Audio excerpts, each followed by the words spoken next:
Quero saudar a igreja com a graça e a paz do Senhor Jesus. Quero agradecer ao conselho da igreja, ao pastor Rossi, pelo convite de estar com vocês nessa noite. Trago um abraço fraternal da nossa igreja. Eu sou auxiliar do pastor da igreja presbiteriana de Tegipió. Mas lá é tudo bom, viu? É só o bairro que é Tegipió.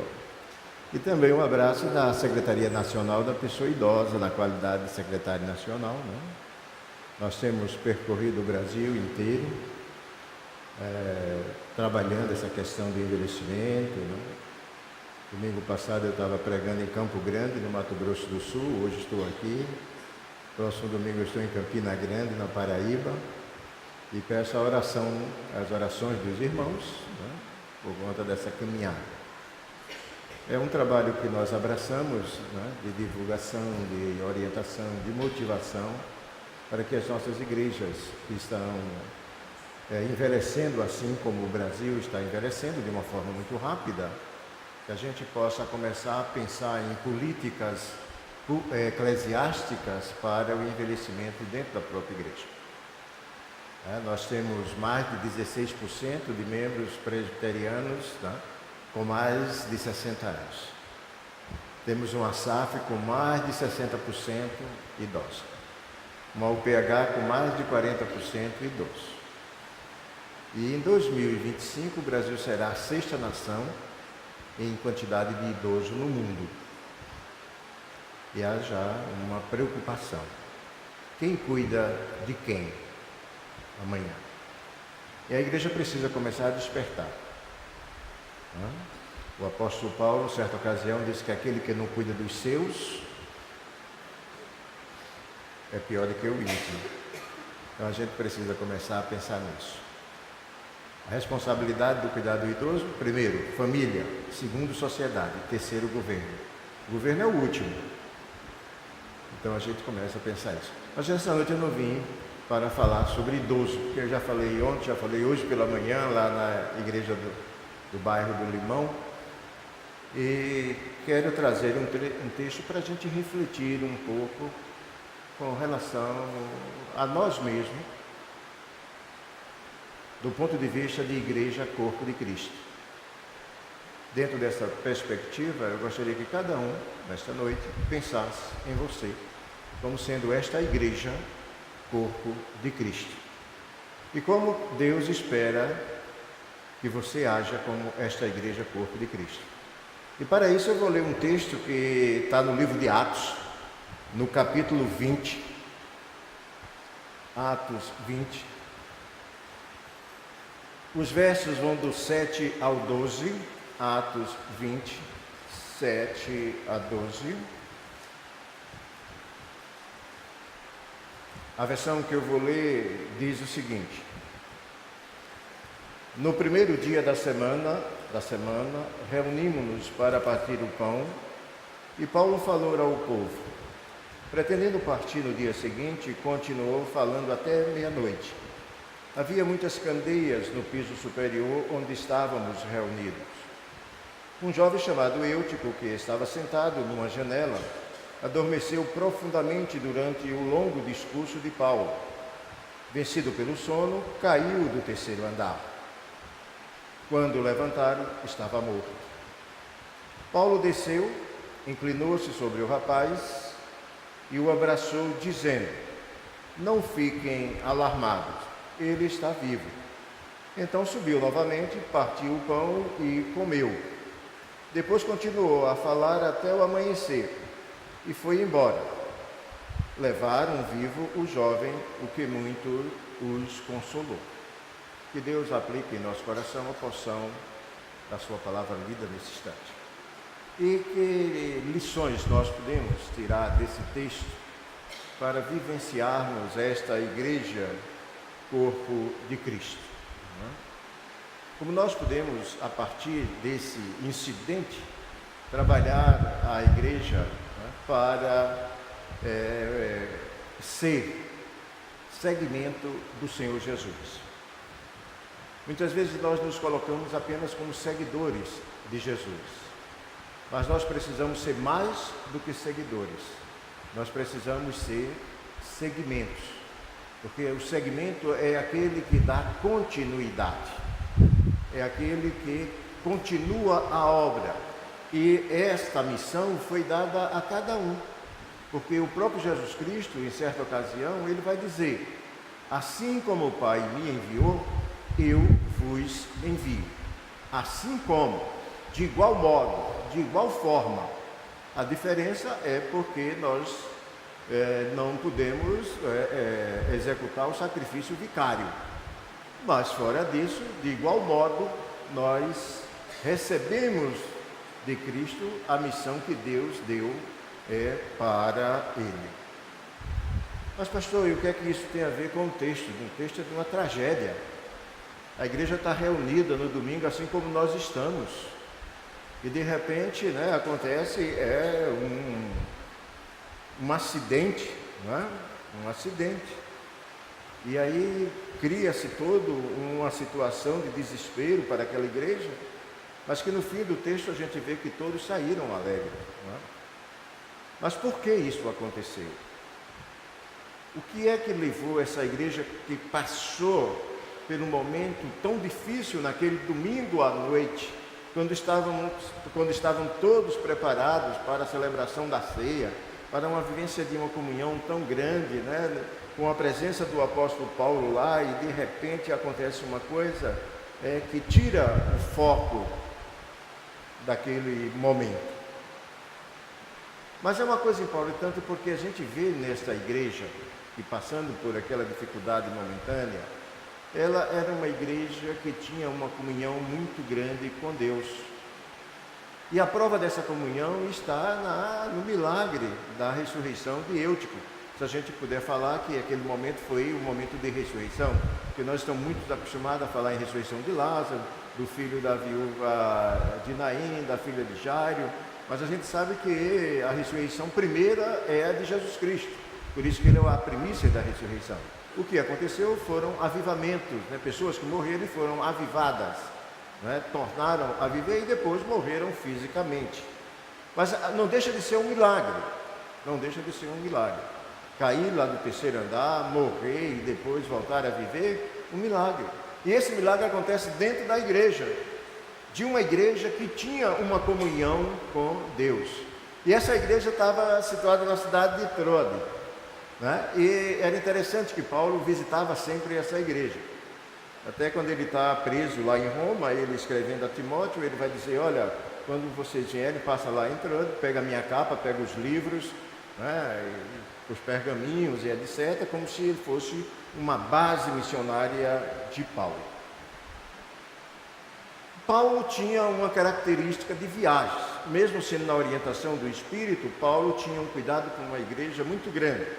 Ele estava numa cidade, depois corria para outra, ensinava, escrevia, ele passava num canto, ensinava, pouco depois ele sabia: olha, o pessoal está saindo ali, está mudando rapidamente dos ensinos, e ele precisava voltar. Tinha alguém que entrava na igreja e começava a desviar os ensinos de Paulo. E Paulo tinha uma preocupação muito grande de estar sempre junto da igreja. Está sempre junto. E essa igreja era uma igreja que Paulo vai até colocar, dizendo que Deus abriu essa porta para ele nessa cidade. E aí, nesse domingo, ele está lá, tentando, creio, corrigir algumas dessas falhas ou dessas dificuldades que a igreja estava vivendo. A situação de Paulo não é tão igual quanto a nossa situação hoje no Brasil, com tantas igrejas, com tantas doutrinas, com tantos ensinamentos. Hoje também a gente vive no Brasil, a gente poderia dizer uma Babel teológica, uma grande salada de fruta teológica, e aí a gente começa a verificar que a nossa teologia, de um modo geral, no Brasil, é uma teologia muito extensa, mas sem nenhuma profundidade. Isso é um perigo muito grande para as igrejas. E o Brasil passa pelo mesmo processo que os Estados Unidos está passando hoje e que a Escócia passou no passado. eu estive na Escócia, né, e vi a situação das igrejas na Escócia. É de chorar. Né? Uma Escócia que tem como a igreja reformada a sua igreja oficial, né? Mas é uma situação complicada. Eu estive na igreja de John Knox no domingo e tinha 15 pessoas na igreja. E eu disse para eles, olha, a situação da igreja na Escócia está dessa forma porque vocês passaram o bastão de missões para os Estados Unidos. Os Estados Unidos também vai estar sofrendo a mesma situação, as mesmas consequências. E nós no Brasil também vamos passar por essas mesmas consequências, se a gente não mudar o nosso estilo de viver cristão. Nosso estilo de viver de conformidade com a palavra de Deus. Alguém pode até dizer, olha, mas Deus age de formas múltiplas, isso é muito bom, tem muitas igrejas, não sei, eu acho que não, isso confunde. As nossas igrejas precisam serem bem fortalecidas na palavra de Deus. Não é apenas dizer eu sou cristão, eu frequento a igreja, eu estou na igreja. Nós temos que viver a igreja corpo de Cristo. Nós temos que viver. Se a gente não viver desta forma, com certeza nós vamos caminhando para o que aconteceu na Escócia hoje. Hoje na Escócia uma igreja que tem 60 membros, é uma mega igreja com 60 membros. E eu cheguei para o pastor lá da igreja de John Knox e disse, pastor, quantos membros o senhor tem na igreja? Ele chegou e disse, 3.000 membros. Eu disse, cadê o povo? Não, são nominativos. Eu tenho uma boa banda, quando a banda toca, a igreja enche. E não pode ser dessa forma. Né? Não pode ser dessa forma. A igreja tem que encher com banda ou sem banda. Né? A igreja tem que encher com banda e sem banda. Então, queridos, vamos chegar ao texto para verificar o que Deus espera de nós como igreja corpo de Cristo. Veja, o versículo 7 diz assim, né? No primeiro dia da semana, estando nos reunidos a fim de partir o pão. Estávamos reunidos a fim de partir o pão. O que é que Deus espera de nós a partir dessa proposição aqui de estar reunido no domingo para a celebração da ceia? Deus espera que nós sejamos verdadeiros adoradores. Que nós, quando sairmos de casa para chegar à igreja, o nosso propósito é adorar a Deus. A igreja é lugar de adoração. E o adorador deve chegar à igreja já completo, cheio do Espírito para adorar a Deus. Igreja é o local onde a gente traz e não vem buscar. Porque tem muita gente hoje vindo para a igreja para buscar alguma coisa. Eu vou para a igreja para ser abençoado, eu vou para a igreja para isso, para que Deus resolva todos os meus problemas. E não é isso. Você vem de casa já cheio do Espírito para adorar a Deus. E quando você faz isso, você está classificado dentro desse verdadeiro adorador. Porque aqui não é um clube social. Aqui não é uma aglomeração religiosa. Aqui é um espaço de adoração. E Deus quer que nós sejamos verdadeiros adoradores. E é interessante porque essa igreja aqui de Trode, ela já estava reunindo no dia de domingo. Ela já tinha a consciência da graça de Deus. Não era mais a influência judaica, que era o sábado. Agora a igreja estava vivendo já o tempo da graça e estava ali reunido.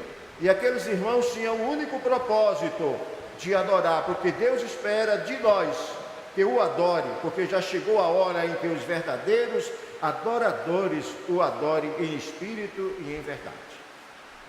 Então Deus espera de nós que sejamos verdadeiros adoradores.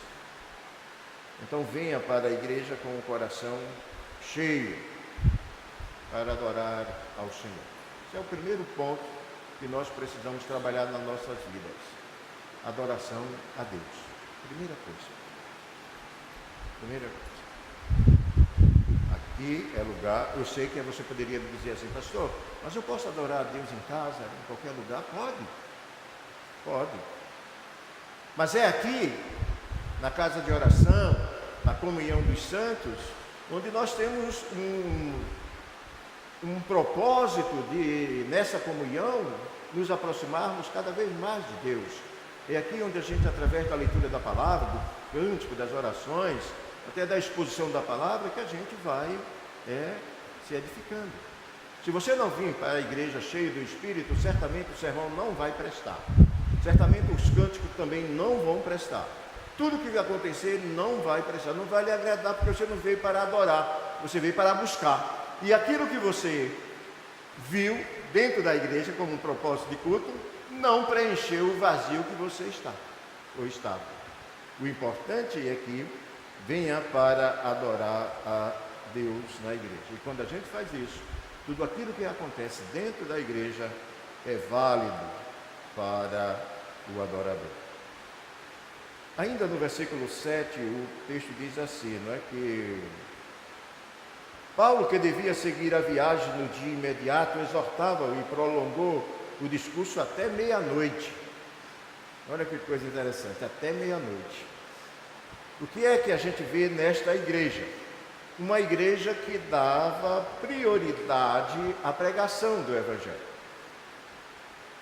Uma igreja que dava prioridade à pregação. Meia-noite, gente, olha para aí. A minha formação acadêmica, eu sou antropólogo, né? E aqui no Maranhão tem uma tribo de índios, Guajajaras, e ele lá tem uma igreja. E o culto da igreja começa assim, de 7 horas da noite, quando o missionário está lá, vai até meia-noite. E vai até meia-noite porque o missionário é fraco. Quando o missionário não está, o culto vai 3 horas da manhã, 4 horas da manhã, o culto. Eles cantam um hino 30 vezes, a mesmo hino, 30 vezes. É uma coisa interessante, né? Eu não vou fazer isso com vocês, tá certo? Não vou fazer isso com vocês. Mas o que acontece é que aquela igreja era uma igreja que gostava de ouvir a palavra. O que Deus espera de nós é que nós sejamos verdadeiros adoradores e que dê prioridade à palavra de Deus. Dê prioridade à palavra de Deus. Essa igreja que entrou, ela gostava de ouvir a pregação. E Paulo demorou. E eu acredito que todo mundo estava ali para ouvir e queria, como a gente costuma dizer, beber de Paulo, pegar os conhecimentos, né, de Paulo. Então ninguém estava se importando com o horário. Horário é uma coisa complicada, né, na igreja. Eu digo que eu tenho trauma de horário. Porque em Edimburgo eu estava numa igreja e perguntei ao pastor, eu tenho quanto tempo para pregar? Aí ele disse, quando o pessoal começar a se levantar e sair, está na hora de acabar. Então quando eu estou pregando e alguém se levanta, eu, será que está na hora de acabar, né? Então, resultado, não acontecia isso nessa igreja aqui então. O pessoal estava tranquilo, meia-noite, vamos até meia-noite. E Paulo estava lá ensinando, né? Hoje a gente verifica que tem muitas pessoas na igreja que não gostam da pregação. Quando começa a pregação, sai, vai fazer outra coisa, mas não escuta a pregação. Ou então fica o tempo todo conversando, se distraindo. E se o pastor perguntar na saída ali, olha, eu preguei sobre o quê, talvez não saiba falar a respeito do que foi ensinado. Deus quer que nós sejamos verdadeiros adoradores, que examine e goste da sua palavra.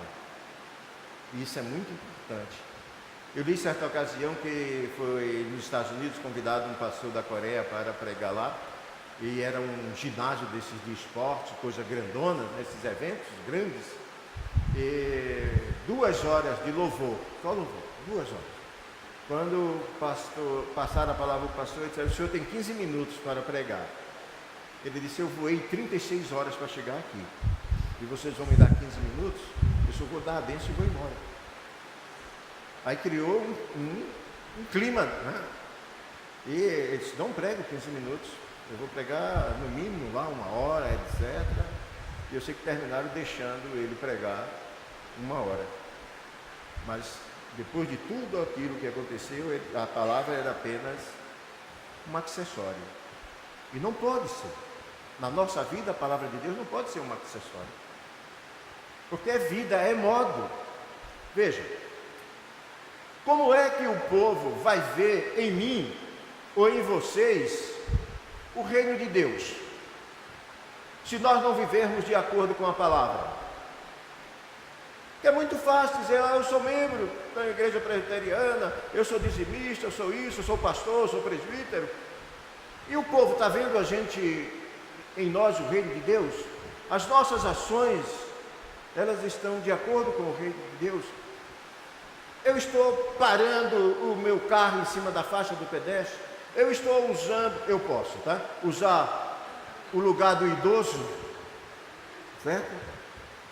Eu posso botar um adesivo no meu carro, propriedade exclusiva do Senhor Jesus, e o sinal fechado eu passar, se não tiver alguém para multar? Não é? Não é por aí.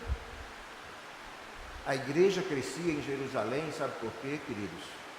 Porque o povo de Jerusalém via nos discípulos Jesus.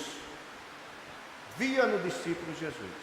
Os discípulos eram segmentos do Senhor Jesus Cristo, e não apenas seguidores. Seguidores, a gente sabe muito bem, né? Tinha muitos, mas de vez em quando ia embora tudinho.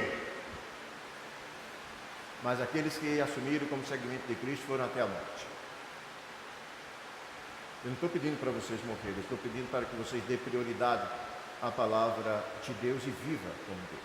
Há uma máxima que eu acho que muitos de vocês conhecem, que é de São Francisco de Assis. Ele disse o seguinte: pregue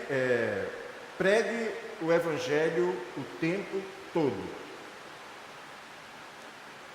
Se necessário, use palavras. Como é que eu prego o Evangelho o tempo todo sem a fala?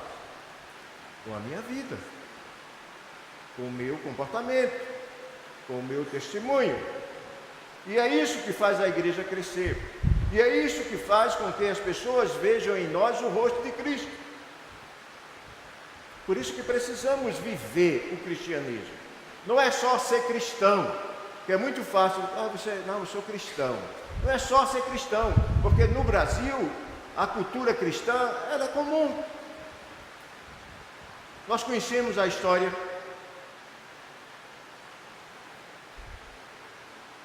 Vivemos num país que tem uma cultura cristã, mas não é a cultura que a Bíblia pede de nós. A Bíblia pede de nós fidelidade com a palavra e com o viver cristão. Coisas pequenas que a gente pode ir corrigindo na nossa vida. E aí a gente precisa estar em contato, com Deus o tempo todo, porque nós somos igreja, corpo de Cristo. Cometemos falha, cometemos erro, cometemos. Mas imediatamente isso tem que ser corrigido. Vou dar um exemplo comigo. Eu vinha numa BR e uma pessoa com um carro atrás de mim com um farol bem alto, que encandeava. E eu fiquei incomodado. Mas meu incômodo foi tão carnal que eu fiz tudo para deixar ele passar. Quando ele passou, eu fui para trás dele e acendi o farol alto. E na mesma hora, uma coisa gritou lá dentro de mim: não se paga o mal com o mal. Você pode causar um acidente. E aí eu baixei a bola, o farol, Baixei o farol.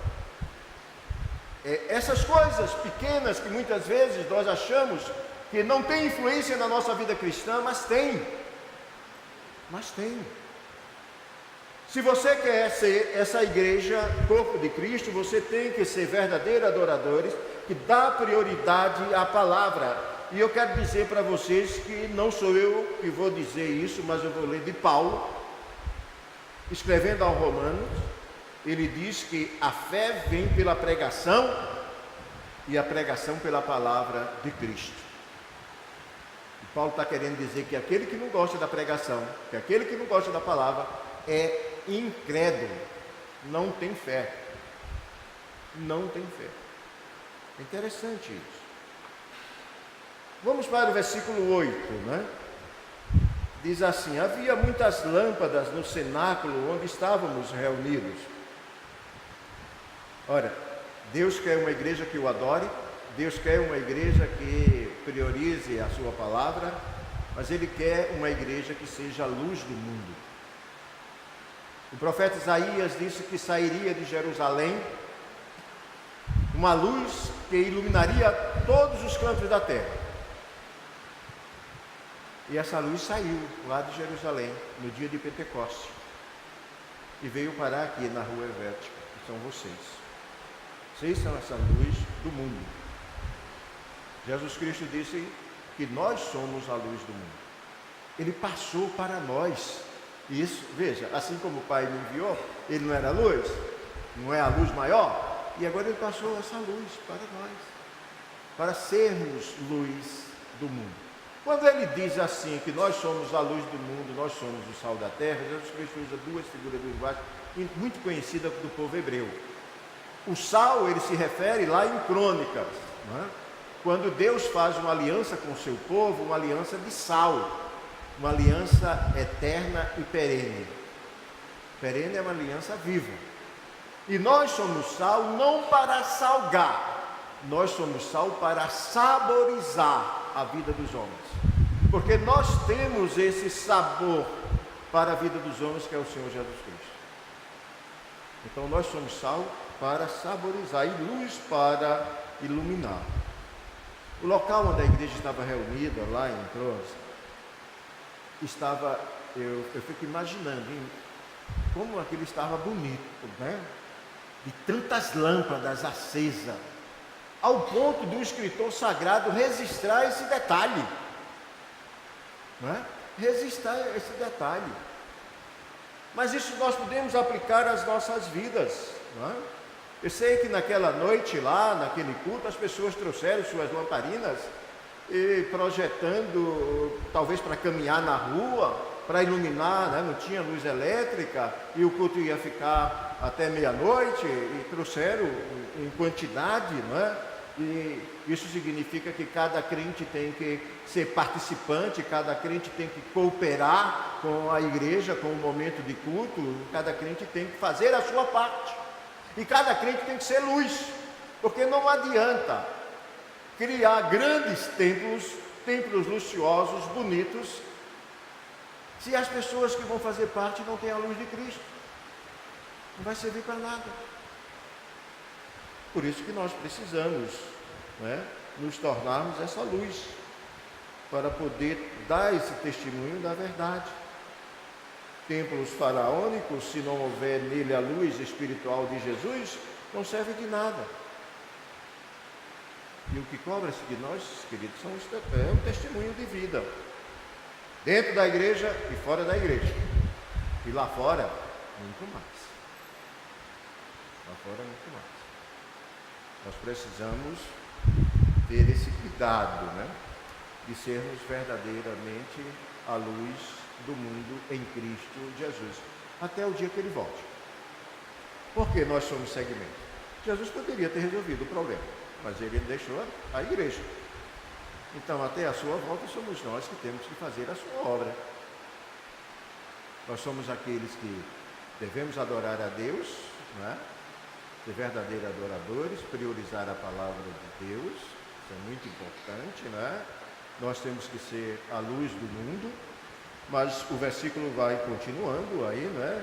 Então chega no versículo 9, a gente lê o texto que diz: um jovem chamado Eutico, que estava sentado numa janela, adormecendo profundamente durante o prolongado discurso de Paulo, vencido pelo sono, caiu do terceiro andar abaixo e foi levantado morto. Olha, o que é que Deus quer de nós? O que nós podemos ser, essa igreja corpo de Cristo, é que nós sejamos uma igreja viva e acordada, e não uma igreja em cima do muro, uma igreja que viva o politicamente correto, como é usado muito essa expressão hoje.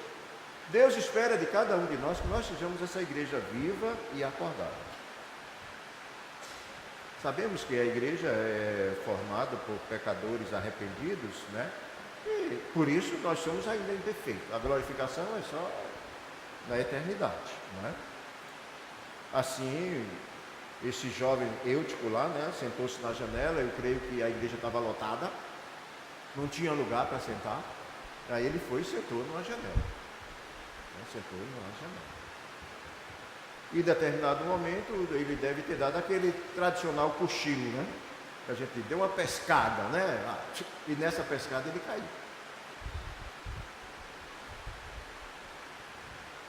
Queridos, muitas vezes nós temos irmãos sentados na janela do terceiro andar. E nós estamos olhando para ele, vendo ele na janela do terceiro andar, cochilando, e a gente não chega junto. E a gente fica olhando. Hoje, né? Liga o celular e vamos fazer uma filmagem ao vivo, para ver se o cara cai ou não cai. Não é isso? Cai ou não cai. Se cair, bota na internet logo. Naquela noite, estava todo mundo ali ouvindo Paulo e Eutico despenca lá do terceiro andar. Essa cidade aqui, São Paulo, tem muita gente na janela do terceiro andar. Às vezes, dentro das nossas igrejas, tem irmãos que estão sentados na janela do terceiro andar e que nós precisamos chegar junto. E quando eu falo nós, não somos só os pastores nem os presbíteros. Tem que ser a igreja que se pastoreie. Nós temos uma ideia que quem deve pastorear a igreja é só o pastor e os presbíteros, não é? E não é dessa forma. Nós precisamos acabar com a síndrome de Caim. Nós precisamos ser curados dessa síndrome de Caim. Eu creio que vários de vocês conhecem a síndrome de Caim. Mas a síndrome de Caim, quando Deus chegou para ele para cobrar a responsabilidade, ele diz: o que é que eu tenho a ver com meu irmão? E nós temos, queridos, a ver com o nosso irmão. Nós temos algo a ver com o outro, que é a imagem e semelhança de Deus. Por incrível que pareça, esse pessoal que mora aqui nas ruas em São Paulo são imagem e semelhança de Deus. Estão decaídos por conta de N coisas.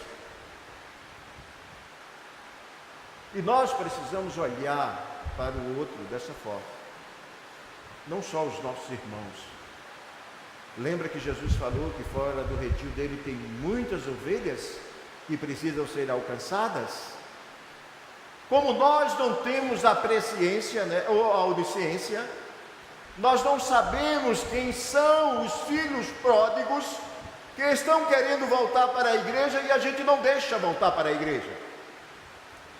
E nós precisamos aprender a reconhecer os filhos pródigos.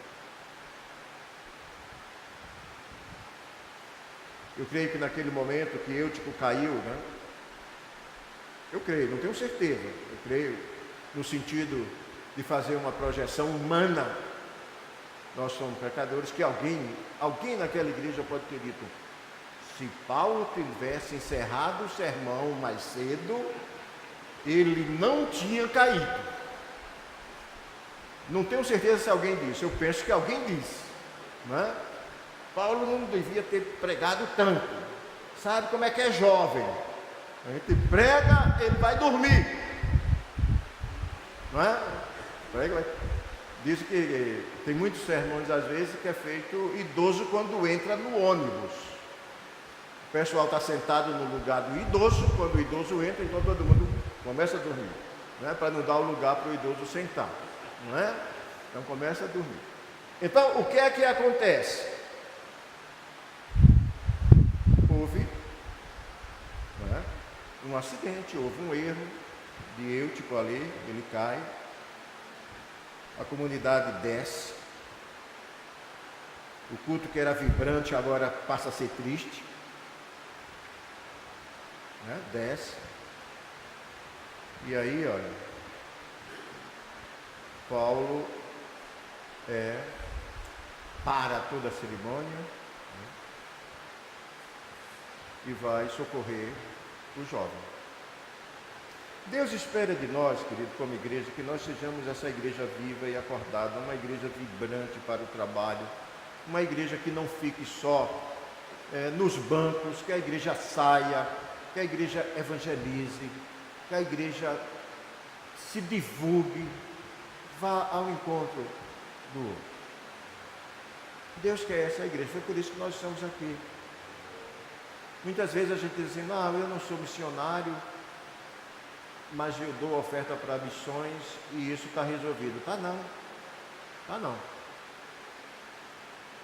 Todos vocês aqui foram eleitos para serem missionários, todos, sem exceção. Todos têm que cumprir a sua missão. A igreja na Escócia acabou praticamente porque deixou de cumprir a missão.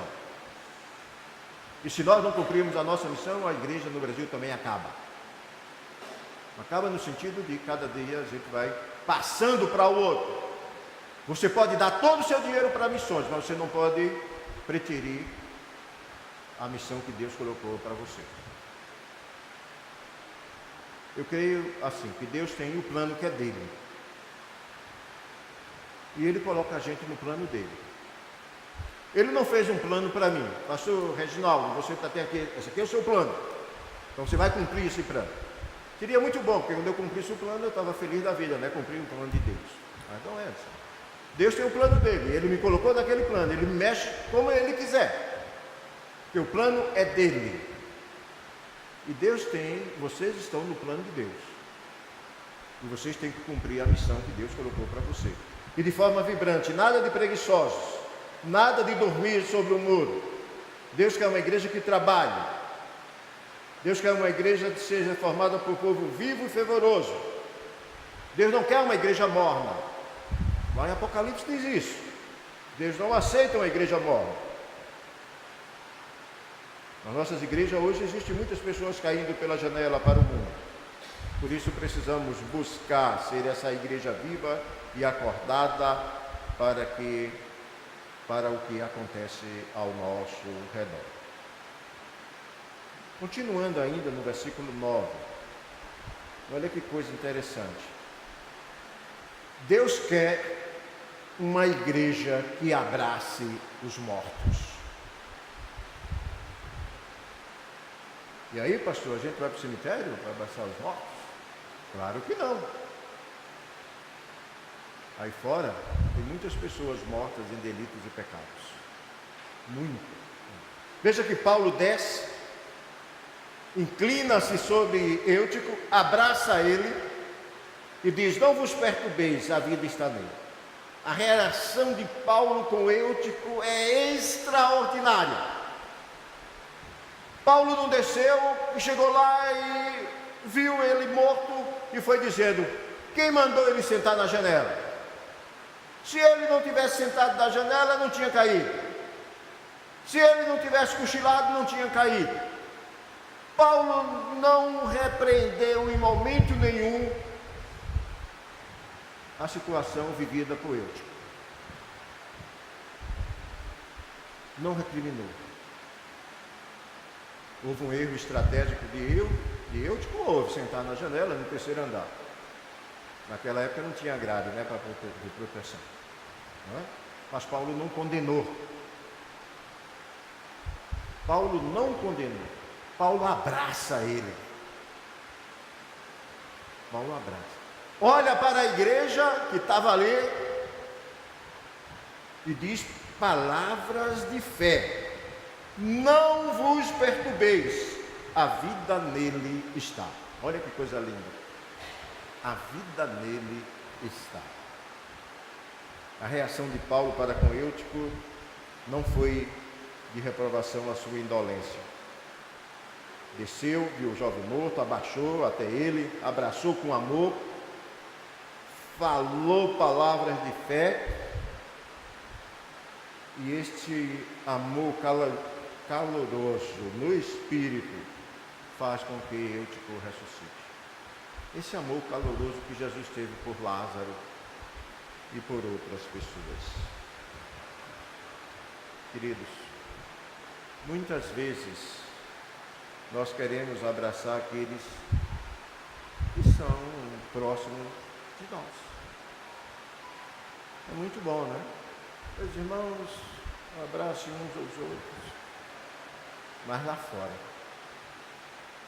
abraçar o morto precisa ter Cristo na vida. Não é fácil. Não é fácil.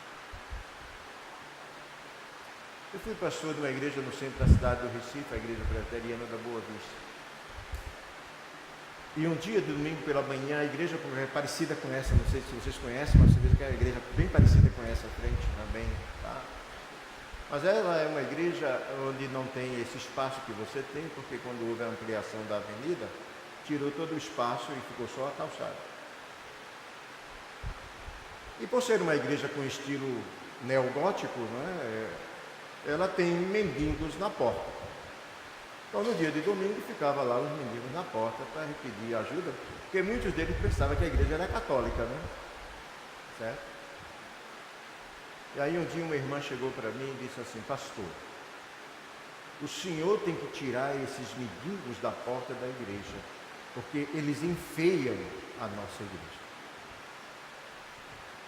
Uma irmã que estava ao lado disse: minha irmã, esse povo nos procura porque eles acreditam que nós temos Deus. Esse povo nos procura porque nós temos Deus. E é isso mesmo. Nós temos Deus. E esse povo nos procura porque nós temos Deus. Eu sei que é muito fácil a gente sair de um restaurante, pagar lá o jantar, e quando chegar em determinado momento, alguém pede um dinheiro para comprar um pão e a gente diz: tenho não. É muito fácil a gente dizer isso. Mas será que é isso que Deus espera de nós? Nós precisamos abraçar os mortos, queridos. Existem muitas vidas sem entrar na igreja e muitas vidas saindo da igreja sem ter uma palavra de carinho, sem ter um abraço do irmão. E muitas vezes a gente ainda fica dizendo assim: saiu dos nossos porque não era nosso. A gente não sabe nem por que saiu, mas a gente vai logo dizendo: saiu porque não. Nós precisamos fazer como Paulo, parar tudo, descer, nos abaixar se preciso for e abraçar aqueles que estão caídos.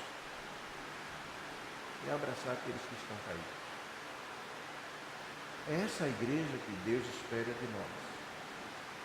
Concluindo, a gente vai ver ainda, continuando o versículo 9, que diz assim: então conduziram o vivo rapaz, né, e se sentiram grandemente confortáveis. Veja que coisa interessante. O ambiente daquela igreja não era o mesmo agora. Nunca foi tão leve e tão alegre. O Espírito Santo que ressuscitou Eutico reavivou os irmãos. Reavivou de tal forma que o culto estava marcado para meia-noite e terminou ao amanhecer. Olha que coisa espetacular. Os irmãos se sentiram avivados pelo Espírito. Aprenderam a lição. Eu imagino a comunidade ali ao redor da igreja, onde a igreja estava reunida. A noite toda, as lâmpadas acesas, todos cearam com reverência e temor. Provavelmente os vizinhos distantes ouviram o louvor naquela noite.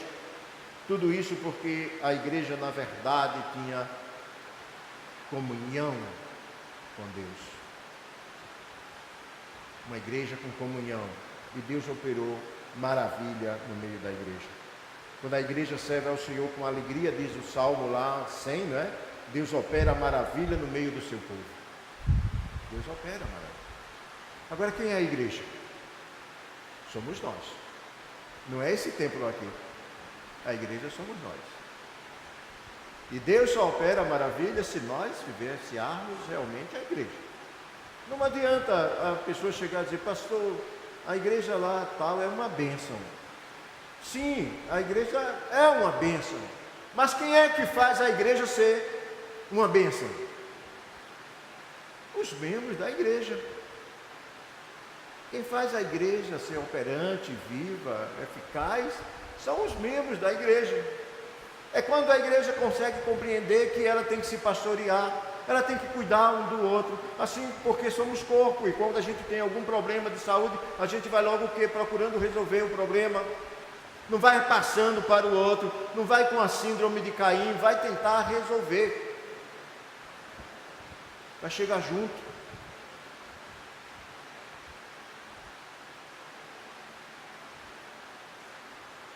Queridos, existe muita gente na igreja doente, emocionalmente, espiritualmente, e que nós precisamos trabalhar essas pessoas.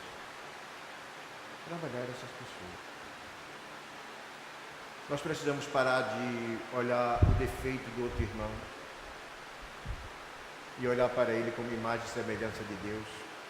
Quando eu olho para alguém como imagem e semelhança de Deus, eu não vejo defeito, né? Pode ser a pessoa mais feia do mundo, ela é linda, né? Ela é linda. A gente não vê defeito. Nós precisamos viver uma vida sem murmuração, sem contenda, como Paulo escreve lá em Filipenses. Nós precisamos viver na dependência de Deus. Vida cristã é vida na dependência de Deus. É ser segmento do Senhor Jesus Cristo. A igreja é você, sou eu. E que você seja essa igreja verdadeira, da maneira que Deus quer. É que você adore e celebre a Deus de todo o seu coração. Que você priorize a palavra de Deus na sua vida e em todos os seus atos mesmo, vida e atos, não só na igreja, porque na igreja é fácil, né? Agora lá fora é que é complicado. Deus espera de nós que nós sejamos testemunhas, né, viva do seu reino, e que jamais deixe a lâmpada do Espírito apagar em nossas vidas. Que nós sejamos uma igreja viva e acordada, que nunca fique em cima do muro, ou politicamente correta. Uma igreja que abrace a todos com amor. Com amor. Até os inimigos, tá? Agora, sabe qual é a dificuldade que nós temos de amar o nosso inimigo? Porque nós não conhecemos o amor de Deus muitas vezes. Nós conhecemos o amor latino, esse amor romântico, esse amor do dia dos namorados, do dia das mães, dos pais, né? Aquele amor latino mesmo. E aí quando a gente só conhece o amor romântico latino, fica difícil a gente amar os inimigos. Porque a gente só pensa em abraçar, isso, aquilo, outro, né? Mas amar o inimigo é muito mais do que isso. É você perdoar aquele que te magoou. E mais ainda, pedir perdão a ele por ter sido magoado. Vê como é difícil. Alguém te faz um mal e você vai lá e diz: me perdoe pelo mal que você me fez. Mas foi isso que aconteceu lá com Caim. Foi isso que aconteceu com Jesus quando disse: olha, se você for dar a sua oferta e tiver algum litígio com seu irmão, primeiro vai lá. É essa a igreja que ele quer. Essa igreja que abrace todos com amor e não permita que nada impeça a comunhão com o outro e com Deus. Não adianta dizer que ama a Deus e odeia o seu irmão. Então Deus quer que nós sejamos dessa forma. Deus quer que a gente continue trabalhando, caminhando em direção à estatura do varão perfeito. E cada dia na nossa vida a gente tem que olhar para a nossa vida e verificarmos que nós somos os representantes de Deus aqui na terra até a volta do Senhor Jesus. E Ele nos abençoe. e que nos conscientize que nós temos uma missão aqui: mostrar para o mundo o reino de Deus. Que Ele nos abençoe.